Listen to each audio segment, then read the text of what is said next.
Welcome to Strung Out, the podcast that looks at life through the lens of an artist.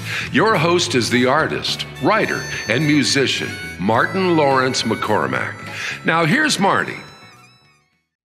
Hey everybody, welcome back to Strung Out, and this is the second part of my interview with KELLI HUTTON, and she is the torchbearer of MOMMA'S, and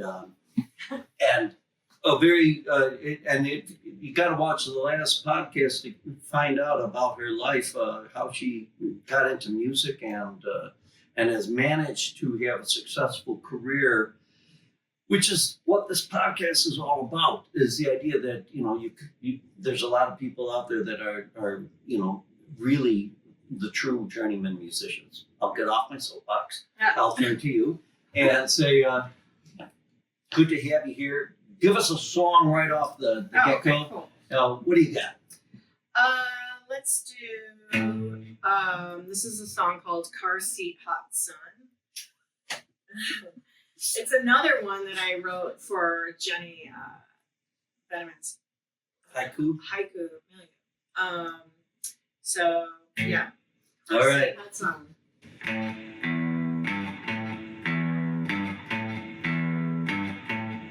I feel it rising under my skin. I keep on hiding, it won't quit. Nothing matters or makes sense. Wake from a nightmare in a night sweat. And it's a battle I can't win. You can't handle it.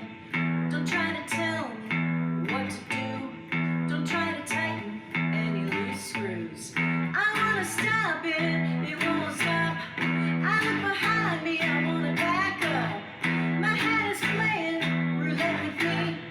I'll take whatever life prescribing. I'm like a car seat in the hot sun. Put some water on me if you got some short-term memory. All gone like a car seat in the hot sun.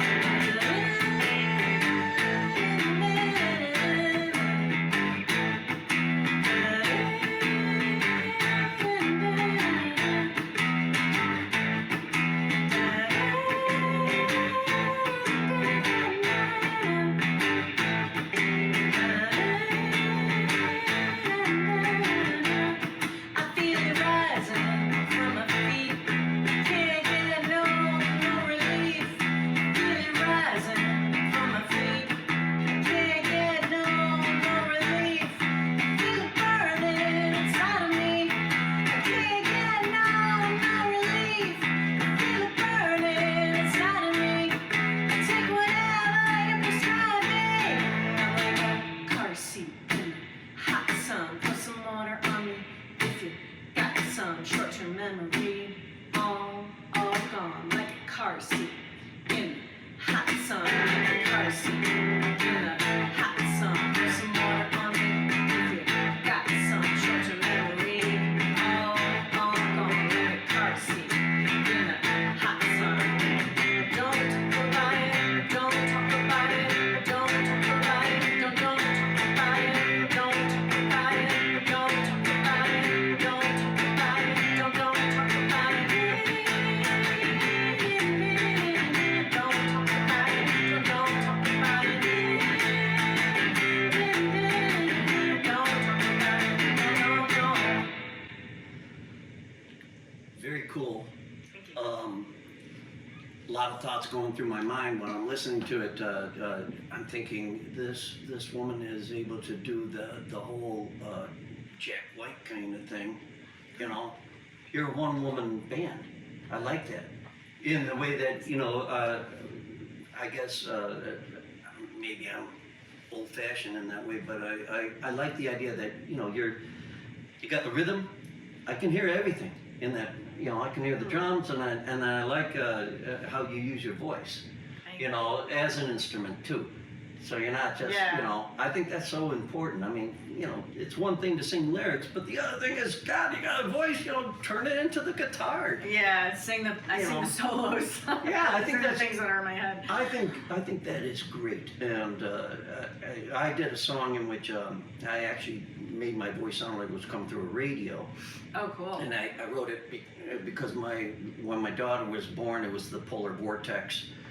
And, you know, I kept saying, oh, Papa's got to pull on his old, you know, pants here, honey, to walk you around at 3 o'clock in the morning. And I thought, Papa, I love that. I'm gonna put on. Yeah. That was the thing that came out, and I just remember this musician saying to me, "Well, why are you using that voice?" And I said, "Well, that's what your What voice you is hear. Yeah. for." So this again, you're talking, you know, this a thing that anybody can identify with. That's a parent, that car seat in the hot sun. But dissect this a little bit for me. Is this about a relationship? Is this where are we going with this? Because it's, you know. I think it's about a few things. One, which is rage, Yeah. a little bit. It's also about menopause. Mm-hmm. So all the things that I kind of always wanted to write a song about that. Sure. Because and sort of like talk about it. That's why I say like don't talk about it. Right. Like I want to talk about it, but it's always like shh, don't talk about it, right? Like, so I actually I've been recording this with Liam, and when I was recording it, I had this image of this woman named Tracy who went viral for being at a football game. She's bald, and she was having a hot flash, and her head was literally steaming, like literally smoking. Wow. And so I put the the song isn't out yet. I'm gonna put it up soon, but I DM'd her and I'm like, I have always had this image of your head that it went viral. She went on like Good Morning America. It was all about it because like it's just like So somebody talking caught about her it, on this talking about video. having a hot flash. Oh man. So I'm like, I always imagine the chorus of my song with your head on fire. Are you cool if I do this? And she's like, yes. So I just posted Make it that great. recently, and it's Great. like car seat, hot sun, you know, that chorus, Yeah. and then her head's just like Steaming. But it's also honestly about rage and anger and just, those obviously are related, but it's also, just anger in general. It can be related to when you're really, you learn, I think, the extremes of your temper when you become a parent, right? You learn the extremes of Right. everything, of love, of all of it, right? Your partner, all of everything, Yeah. And rage is a difficult kind of thing to write. It is. Anybody, here we go again, anybody can write a sad song. And it was interesting talking to Liam because he said that he felt like Western society, the society we're in, is a little more predisposed toward the idea of writing in the melancholy. And that's why you don't hear too many people, singing or writing good upbeat songs. Yeah. But you don't hear a lot of people writing good rage songs where they're tapping into that Right. of real anger, and that doesn't mean like scream. You're not screaming Right, your lungs exactly. off. So like speaking to something and feeling it in a depth beyond just rage. are you? Is rage your primary muse? And I mean that not rage like with a little r. You don't strike me as the kind of person that goes around breaking furniture. No. But I might have wanted to, but no. But we all have rage to some degree. Yeah. Especially living in this world. I'll just leave it at that. But there's rage. There's rage, and maybe we're more hair triggered than ever before. So, for somebody that wants to write about rage, how do you go about it then? Well, I mean, for me, I had the idea initially of the hot flash, which it's not just like that's the surface thing. It's the thing underneath, right? And then when I read the haiku and I pulled those words together, I just think that it's also, you have to like find the vibe of the thing, like what you were saying, like with Jack White or whatever it is. Like you have to find the musical muse and kind of go with that and not judge it, not get in the way of it. If it's sound-alikey at first, this is how my writing has changed. Is before, if I started something and it sounded like it reminded me of something, I would just be like, oh no, I can't. You know, it was like so like, ugh. Sure. Now I'm like, no, you know what? It will always, it morphs. If you Right. stick with it, it will actually morph into something. So for Rage, for me, like you have to come from that visceral point of view of rock or whatever it is, you know, like that thing. You have to like find that and then go from there. Right? And you know, the last interview I was kind of saying, you know, there's that, you know, I sense the rebel in you, you know, the rebelliousness is strong in this one. But that you know, tapping into that then and writing that out, are you like okay, I'm let's just go with this car seat one. I'm going into menopause, or you know, and I you know, these things are happening to me.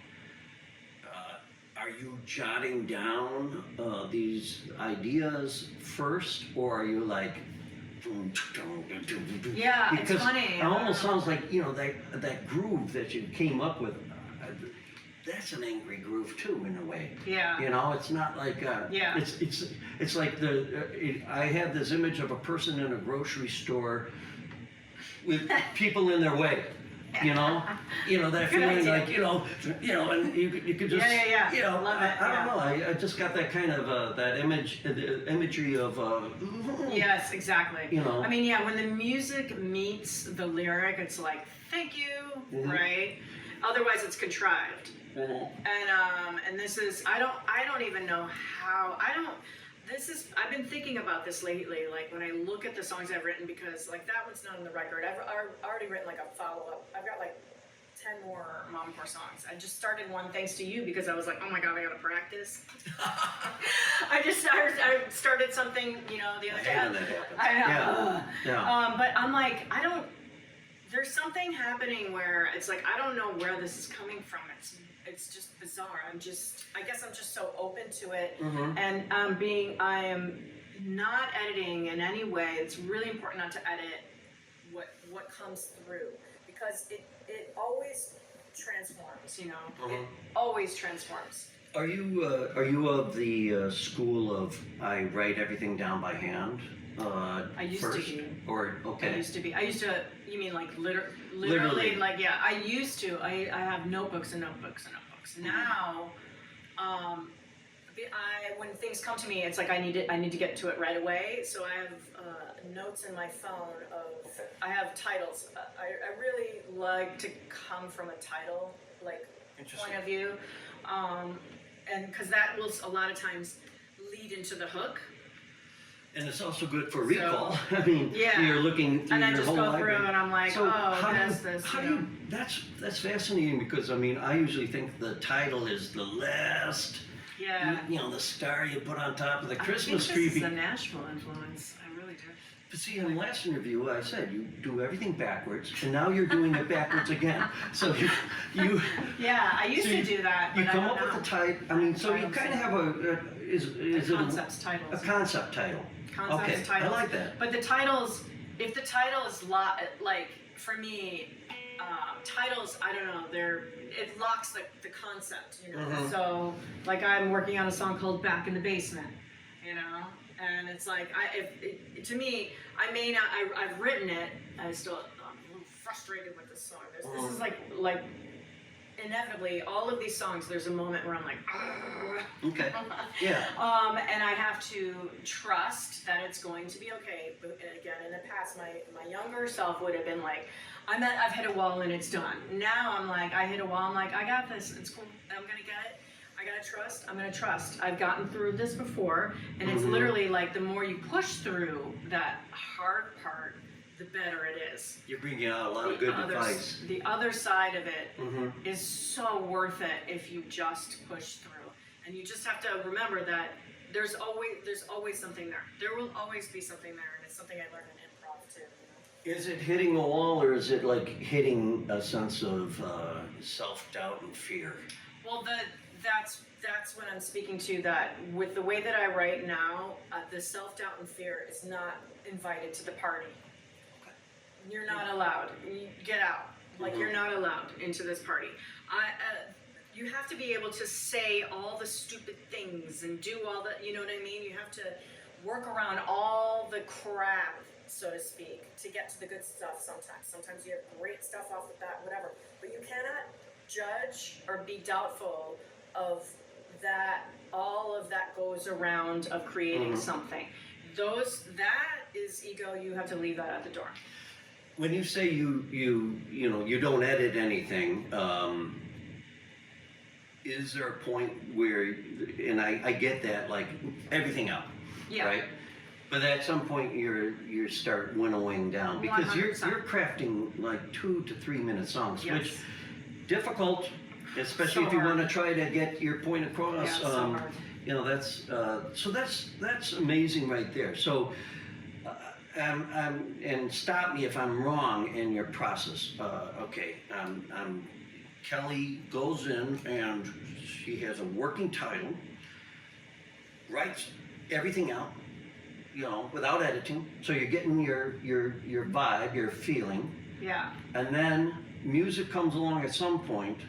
And then does the winnowing of the words begin, where you kind So of the say, two kind of go together. The Okay. the melody, the lyric, and the music kind of usually like obviously the title comes first. That's the lyric, and sometimes I'll have 4 lines that I will have written, but the music will not have been written yet. You know what I mean? So, eventually then it kind of comes together. What I mean by like not editing is that like if I won't, if I think, I don't really say no. So it's like if I start a thing and the second that I feel like I'm judging, I just push that to the side and I just sort of allow whatever musically to happen. And lyrically, more than ever, is where I really just say anything, everything, write it all out.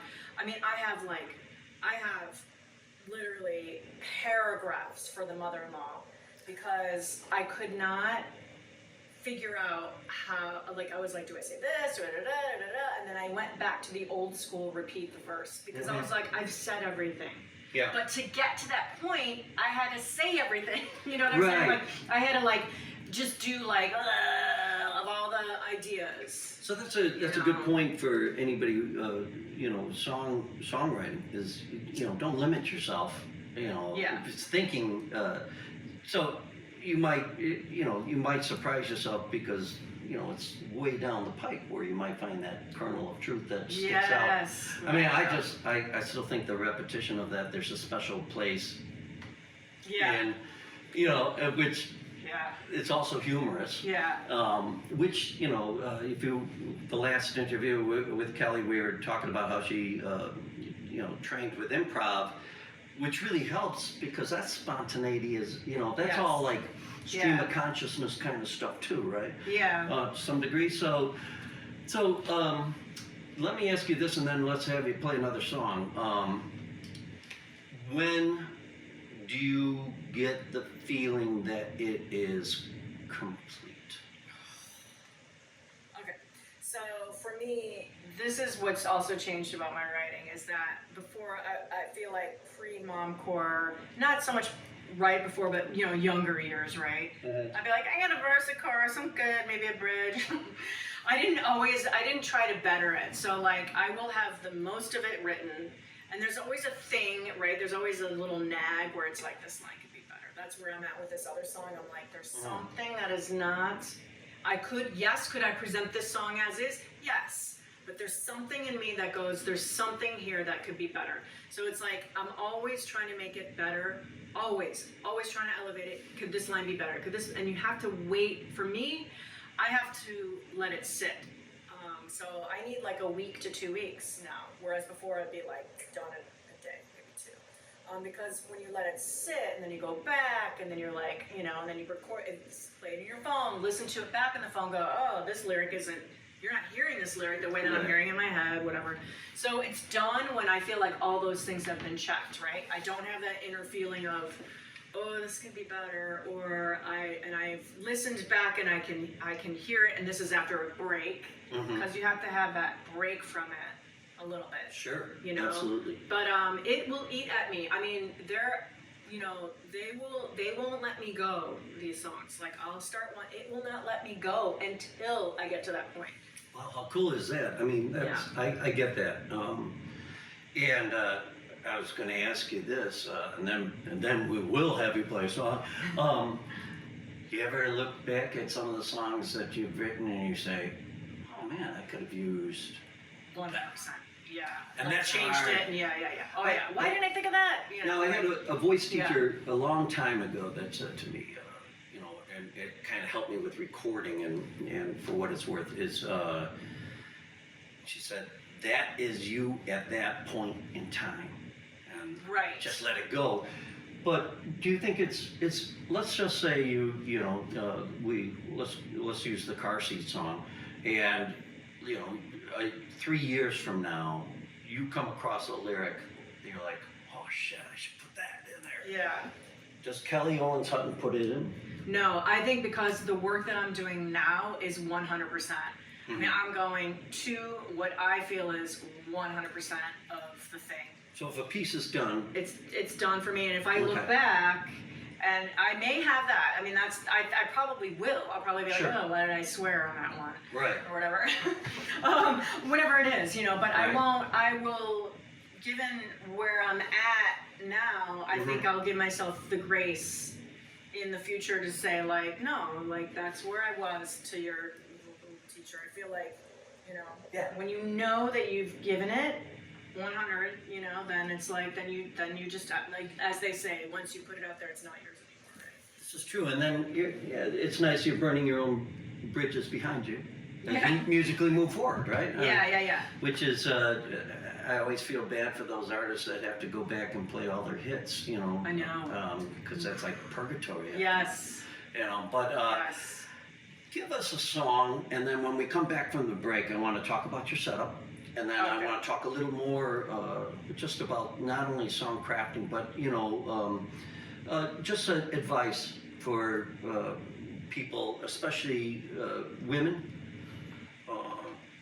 And I'm not going to say young women. I think you know, moms. I think you might be starting the school for moms. I mean, Yeah. you know, School of Rock for Moms. I mean, I mean, Love it. I think you're tapping into something that, you know, I'm not going to be surprised if I see you on like CBS Sunday Morning in 3 years, you know, talking about this mom thing, because Yeah. I think it's a very legitimate, and Thank you. know, women and men to some degree, but men are different, and we won't go into that. But you know, that idea of getting out that emotional Yeah. thing through music, especially, because I think the accusation usually is that women will sit with each other and they're able to diffuse that way, but rocking it out, I know, so right? much more therapeutic. Oh my God. Totally. So give us a tune, and what's this one called? Okay, so I'll do this. This song is called Dip. So this is another one where I have a title called Dip. And this is a case of where I got this guitar, and then it was the very first thing that I played, and then I just ended up writing this song. You know, the first line is what I had written down underneath the title. So it's called Dip.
Strung Out.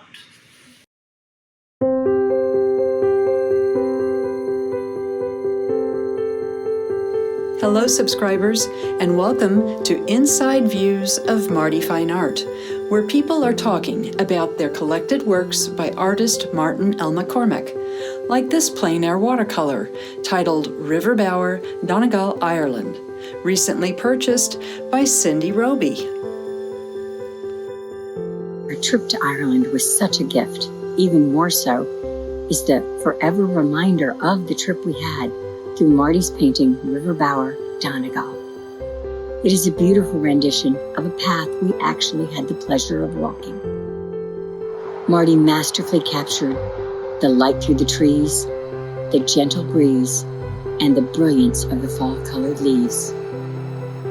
It truly embodies the peace and tranquility of Ireland. We will remember it always, along with the friendships made and the memories that this unforgettable painting inspires. Thank you for supporting Marty Fine Art, Cindy. Additional originals and prints and merchandise of all of Marty's art can be purchased at martinmccormack.com.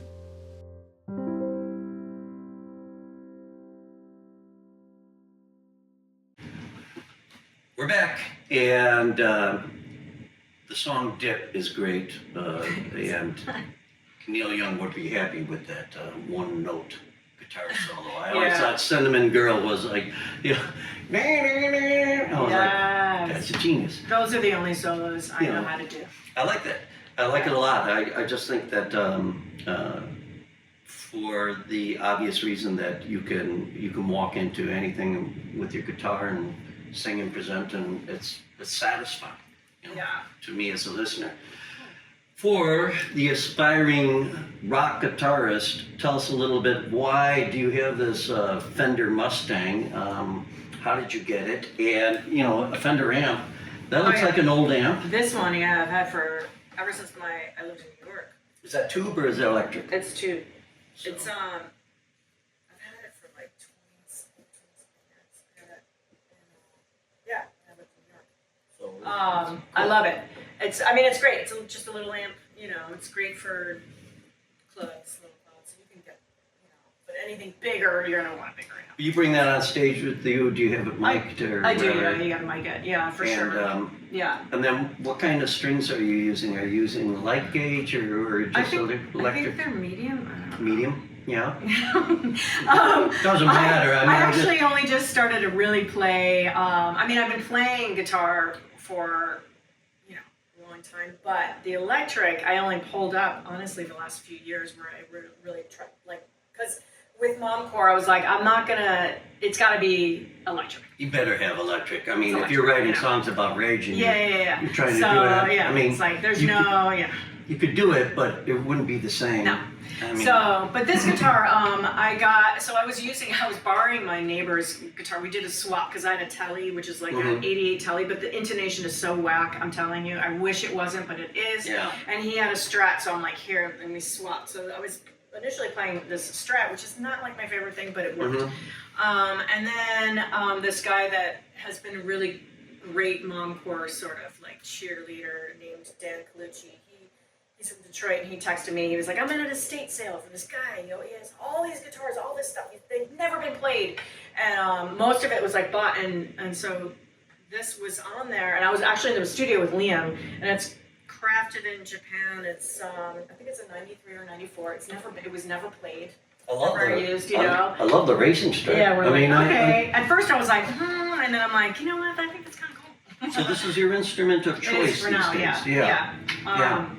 It's working right now. And it does. And we're using just the Very, usually it's like nursing home level. Yeah. But yet it's still the presence of it is really satisfying again with that punchiness. So and this is like Kurt Cobain. I guess this is what Kurt Cobain played too. Like, cause he had that whole like that whatever that and then you see what I mean? Yeah. So remember he did it like out of whatever that it gives us that punch. So whatever.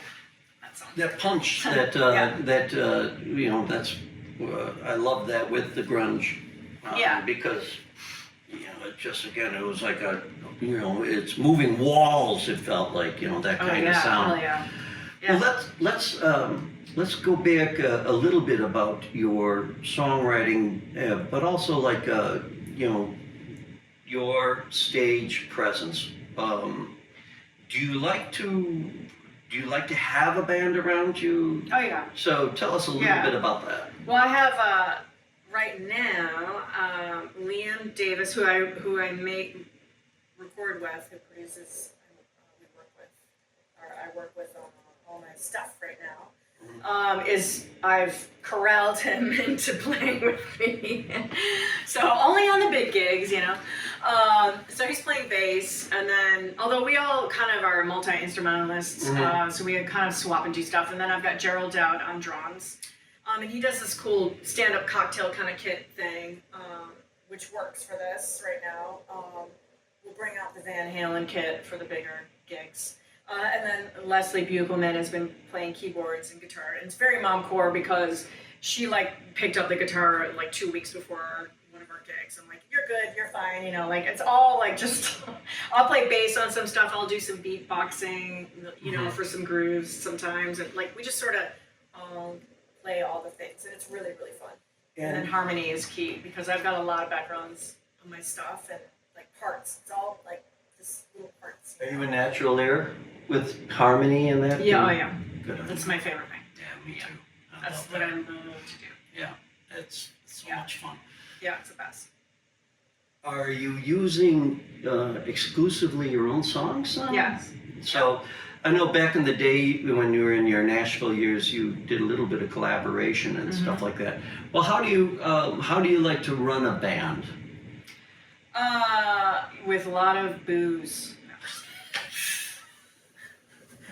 Drugs and alcohol. No. Well, it's funny because I've had a bazillion bands, and then to your point of I got to the point where I'm like, I need to rely on myself because these people are unreliable. This is back in the day, sometimes they'd show up, sometimes they wouldn't. Usually they would, I worked with really great people. But in general, it's just give them the thing, give them the music, and then we just laugh. We have a lot of fun. We work in Gerald's murder basement.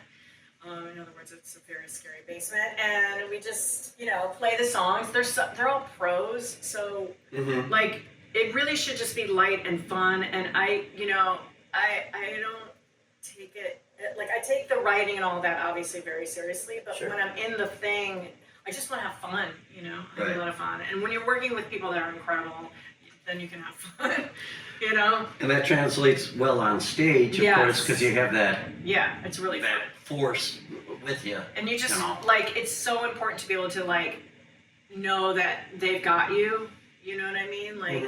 You can rely on them, and to do the thing. And then even if they whatever, it's we're not saving lives here. We're not performing surgery. So if anyone makes a mistake, make it harder.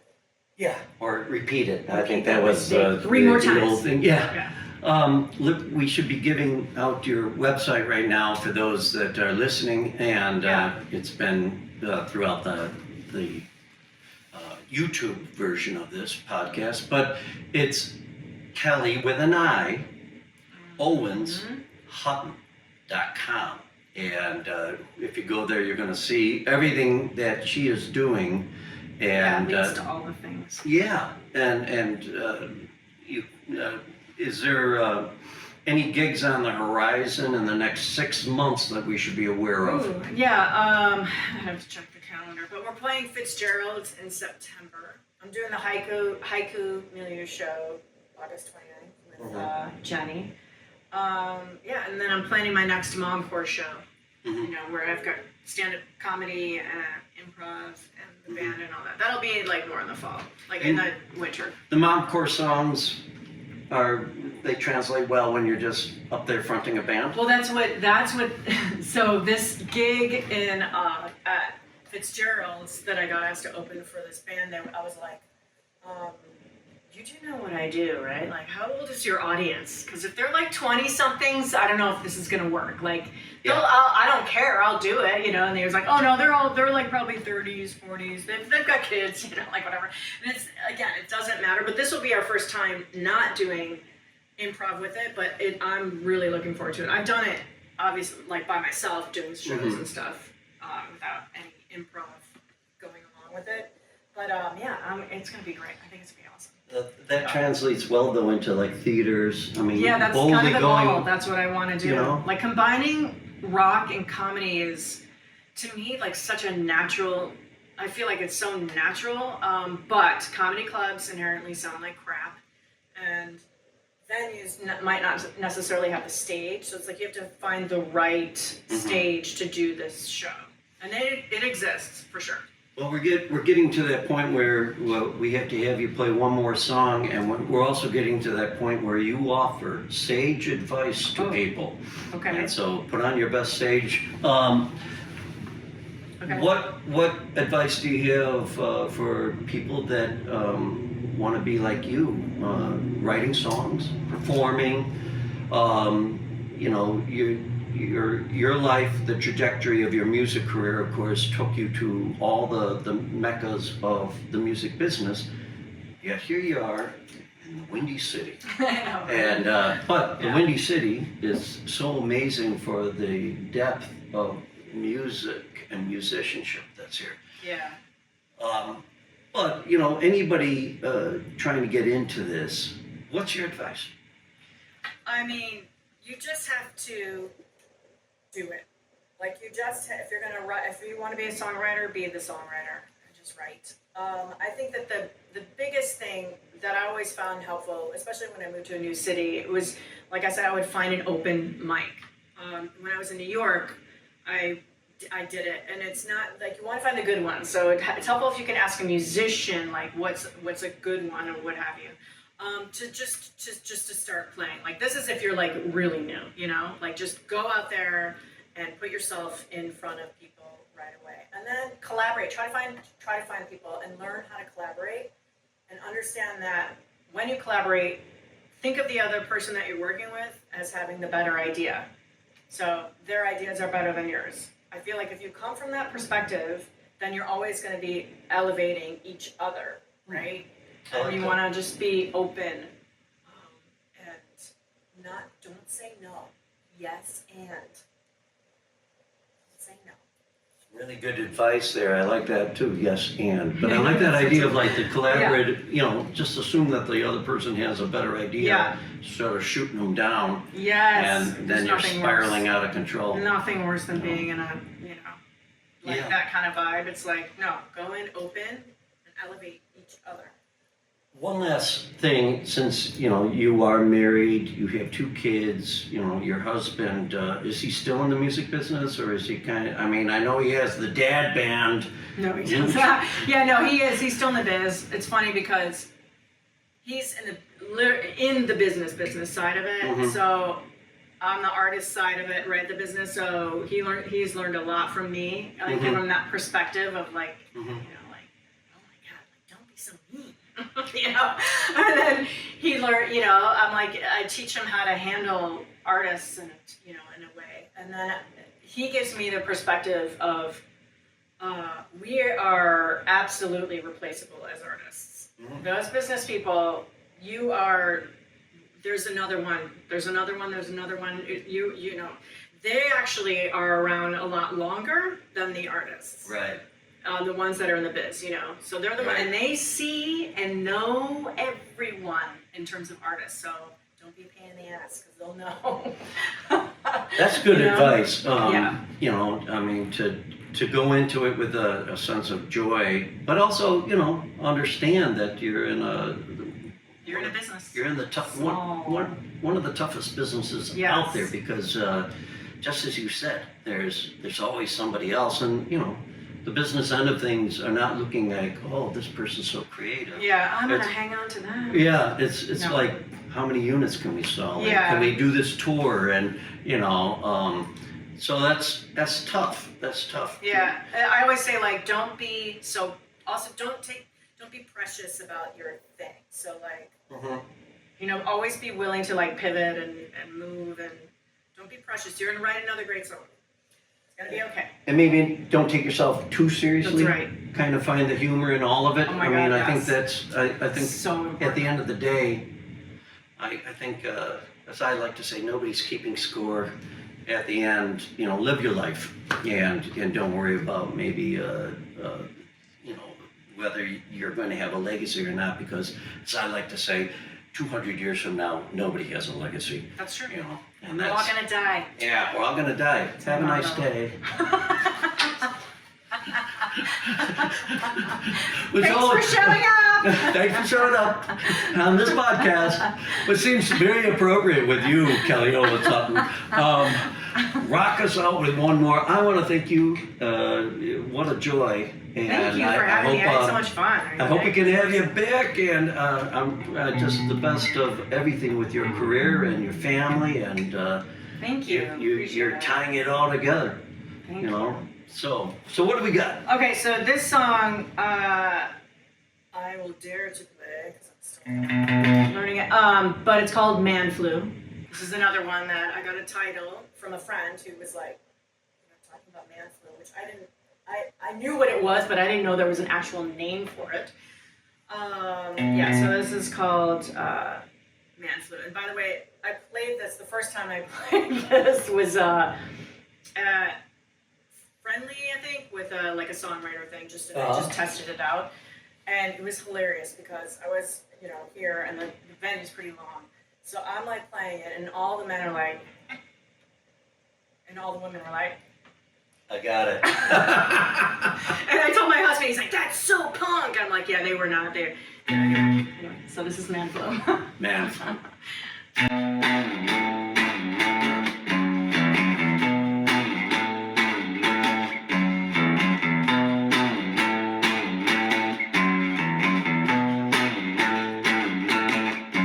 Call the doctor. What's the problem? The diagnosis. You're gonna live. And all that whining. Sound like a hurricane. Keep it quiet. It's not that deep. You see the difference between us and you. We gotta suck it up, we never stop, and that's the truth. You'll miss the party while we drag our ass and drink right through. We're gonna make it. We're gonna live. You're not dying. There's no evil. It's just a little simple. Got the man flu. The world's not ending. You're so dramatic. It's just a little simple. Got the man flu. You got it.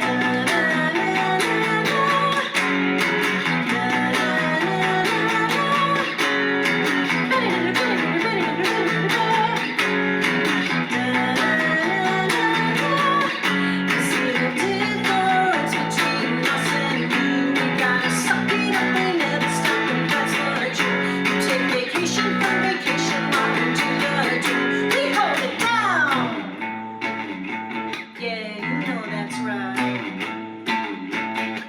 Why you take a vacation from your vacation? You feel better. Take a vacation from your vacation. You feel better. Take a vacation from your vacation. You feel better. Take a vacation from your vacation. You're not dying. There's no fever. It's just a little simple. Got the man flu. The world's not ending.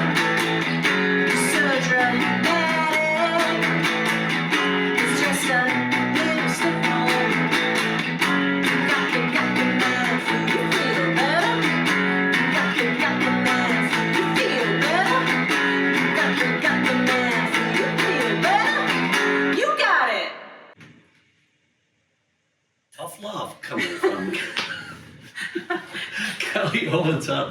and delivering it with just great energy and the words.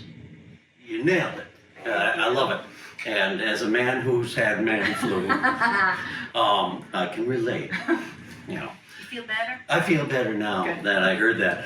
And I bet you guys feel better too. And don't forget, look her up, check out the website, and KelliOwensHutton.com.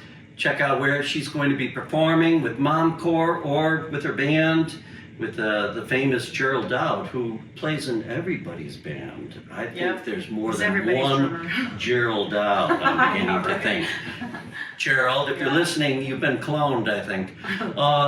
But again, thank you so much. Thank you so And much. thank you guys for listening and supporting. And let's keep this this Chicago music thing rolling, okay? Until next time, we'll see you later. Bye-bye. Thank you for listening. For more information about this show or a transcript, visit martinmccormack.com. While there, sign up for our newsletter. See you next time on Strung Out.